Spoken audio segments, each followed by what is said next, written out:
రాష్ట్రంలో రోజు రోజుకు తెలుగుదేశం పార్టీ పుంజుకుంటోంది. వైసీపీ ఎంపీ విజయసాయిరెడ్డి భావమర్ది రాయచోటి ఎమ్మెల్యే ద్వారకానాథ్ రెడ్డి తెలుగుదేశం పార్టీలో చేరారు.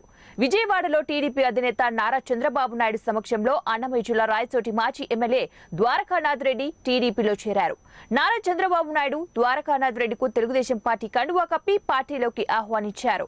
ఈ కార్యక్రమంలో టీడీపీ పొలిట్ బ్యూరో సభ్యుడు శ్రీనివాసరెడ్డి, మాజీ టీడీపీ పాలక మండలి సభ్యులు టీడీపీ నేత సుగువాసి ప్రసాద్ బాబు, మండిపల్లి రాంప్రసాద్ రెడ్డి పాల్గొన్నారు. ఇప్పుడు ముఖ్యమైనటువంటి కొందరిని సార్ జాయిన్ చేస్తా ఉన్నారు. సార్ స్పీచ్ అయిన తర్వాత అందరికి కూడా దగ్గరుండి అందరికి కూడా కండువాలు వేసి గ్రూప్ ఫోటో దిగి అచ్చయ్య గారు ఇక్కడికి వెళ్తారు. కాబట్టి మీ అందరూ కొద్దిగా ఓపిక ఉండాల్సిందిగా కోరుతా ఉన్నాం.